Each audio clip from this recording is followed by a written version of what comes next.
Now let us just see one of the best practice of doing the requirement analysis. अब best practice से मुराद ये होती है कि it's not a rule, यानी there will be no violation of any rule if you won't do it, but this is just a result of the experience of the people from different walk of life, यानी different domain के लोगों का ये experience है, and then we have a purpose that a best practice is a good thing to do if you want to have a good result at the end. So requirement analysis का एक ही best practice है और वो best practice है to prioritize the requirements. अब why we need to prioritize the requirement, या the logical question would be कि since a client is giving us all the requirement and the client is paying us, तो फिर हमें ऐसा क्या मसला पड़ गया कि हम क्लाइंट को बोलें कि अपने रिक्वायरमेंट को प्रायोरिटाइज कर दें. अब इसकी जो रैशनल है वो अभी हम लोग देखते हैं. अब बेसिकली रिक्वायरमेंट प्रायोरिटाइजेशन से मुराद ये होती है कि हर प्रोजेक्ट के अंदर बजट की लिमिटेशन होती है, टाइमलाइन की लिमिटेशन होती है, और कुछ एक्सटेंड तक यानी from project management view point quality की भी हमारे पास लिमिटेशन होती है. अभी बेसिकली ट्रायंगल ऑफ लिमिटेशन होता है. लेकिन हमारा चैलेंज ये होता है कि हमने रिक्वायरमेंट को या किसी भी प्रोजेक्ट को हमने with in budget, with in a timeline रखना है, और quality is an implementation aspect, इसलिए मैं उस पर ज्यादा फोकस नहीं कर रहा.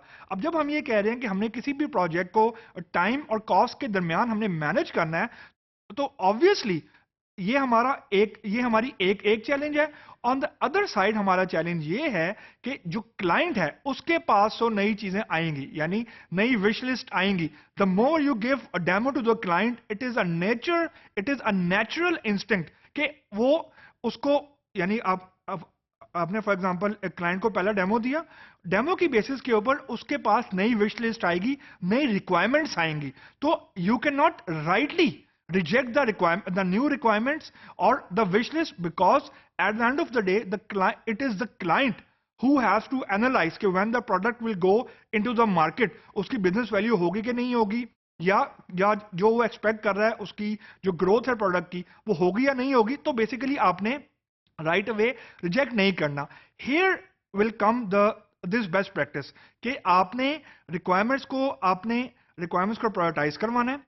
रिक्वायरमेंट्स को प्रायोरिटाइज बेसिकली 2-3 रीजन की वजह से करते हैं कि आप फॉर एग्जांपल आपके पास कुछ रिक्वायरमेंट्स हैं, तो आप रिक्वायरमेंट्स को रिलीजेस में कन्वर्ट करना चाह रहे हैं, बेसिकली आपको ट्रेड ऑफ करना चाह रहे हैं, और ट्रेड ऑफ अमूमन बेसिकली बजट और टाइमलाइन के ऊपर होता है. तो और जब आपने फॉर एग्जांपल रिक्वायरमेंट को प्रायोरिटाइज करवा लिया, तो इससे मुराद ये होती है कि आपने रिक्वायरमेंट्स को किसी डेटा की बेस के ऊपर, कुछ एनालिसिस की बेस के ऊपर, कुछ स्टैटिस्टिकल एनालिसिस की बेस के ऊपर अपने क्लाइंट को बोला कि यार कि हम एक साथ ये सारी रिक्वायरमेंट फॉर एग्जांपल डिलीवर नहीं कर सकते due to obviously budget and timeline constraint, क्योंकि आपने कोई टाइमलाइन कमिट कर दी है और आपके पास कुछ नई रिक्वायरमेंट्स आ गई हैं. लेकिन आप बिल्कुल ये भी नहीं कह सकते कि हम ये नई रिक्वायरमेंट्स बिल्कुल ही डिलीवर नहीं कर सकते बाय द कमिटेड टाइमलाइन. तो you need to strike a balance between what you have already committed and between the new wish list. So यहां पे बेसिकली आपको रिक्वायरमेंट की प्रायोरिटाइजेशन बहुत हेल्प करती है, क्योंकि आप बेसिकली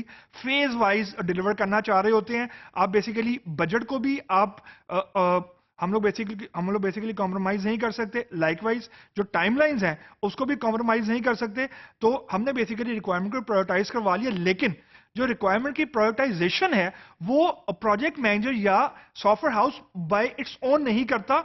ड्राइविंग फोर्स उसके अंदर बेसिकली क्लाइंट होता है. मतलब it will be given by the client कि कौन सी रिक्वायरमेंट उसने पहले डिलीवर करवानी है और कौन सी रिक्वायरमेंट उसने बाद में डिलीवर करवानी है.